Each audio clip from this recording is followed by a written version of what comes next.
RSS का main mission था। दोस्तों आज एक सवाल हर एक जगह घूम रहा है,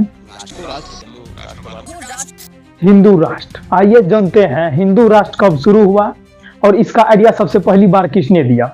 और एक बात और दोस्तों, जो आप कहानी सुन रखे हैं उस कहानी से बिल्कुल ही अलग है। तो आइए आज के इस वीडियो में जानते हैं इसके बारे में। दोस्तों ये बात सबसे पहले समझिए, प्राचीन भारत में हिंदू राष्ट्र शब्द एग्जिस्ट ही नहीं करता। जी हाँ दोस्तों, आपने सही सुना। पर भारत की पूरी आइडेंटिटी हिंदू सिविलाइजेशन पर बेस्ड थी।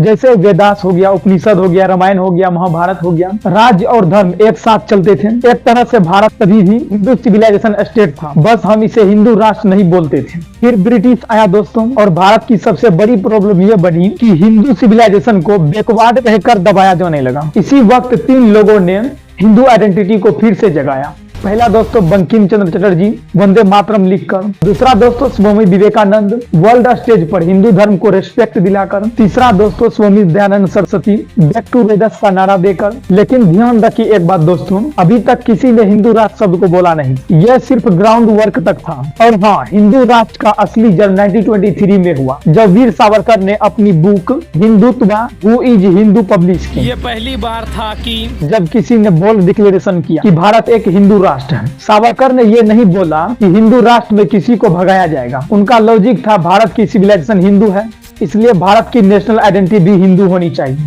यही मॉडर्न हिंदू राष्ट्र कॉन्सेप्ट का ऑफिशियल बर्थ है दोस्तों। सावरकर ने थ्योरी दी, पर थ्योरी का ग्राउंड मूवमेंट बनाया डॉक्टर के.बी. हेडगेवार ने। जी हाँ दोस्तों, 1925 में आरएसएस की शुरुआत हुई और एक बात उन्होंने बोली, हिंदू राष्ट्र वोट से नहीं सोसाइटी को एक करने से बनेगा। यह डाटा कहीं पर मेंशन नहीं है दोस्तों, पर उसकी आइडियोलॉजी से पता चलता है। यहाँ से आइडिया एक आइडियोलॉजी से बढ़कर एक ऑर्गेनाइज्ड कैंपेन बन गया। आरएसएस का मेन मिशन था हिंदू यूनिटी, दूसरा हिंदू आइडेंटिटी और तीसरा था दोस्तों हिंदू वैल्यू को नेशनल लाइफ का पार्ट बना। यहाँ से हिंदू राष्ट्र का एक सोशल मूवमेंट बनकर ग्रो करने लगा। और आपकी जानकारी के लिए बता, ये वही आरएसएस है जिसने देश की आजादी के लिए कभी ऑफिशियली भाग नहीं। 1947 से 1950 के बीच जब कॉन्स्टिट्यूशन लिखा जा रहा था, तब हिंदू राष्ट्र की डिबेट अपने पीक पर। आखिर में नेहरू और अम्बेडकर ने मिलकर इंडिया को सेक्युलर रिपब्लिक बनाया। लेकिन हिंदू राष्ट्र का आइडिया सोसाइटी में जिंदा रहा और आज भी दोस्तों पॉलिटिक्स में, मीडिया में हो गया, सोशल डिबेट में एक सेंट्रल टॉपिक बन गया। कुल मिलाकर हिंदू राष्ट्र का स्टार्ट किसी एक एसपी, रैली या वोट से नहीं हुआ। उसकी कहानी 3 जगह से एक साथ, जिसमें कि पहला है दोस्तों प्राचीन भारत की संस्कृति, और दूसरा दोस्तों ब्रिटिश इरा की आइडेंटिटी क्राइसिस से, और तीसरा 1923 से 1925 में सावरकर और हेडगेवार की आइडियोलॉजी। ये सिर्फ एक पॉलिटिक्स स्लोगन नहीं, ये एक सोच है, एक सिविलाइजेशन और एक लॉन्ग टर्म आइडेंटिटी मूवमेंट का नाम है। दोस्तों आप इसके बारे में क्या सोचते हैं, कमेंट करके जरूर बताइए।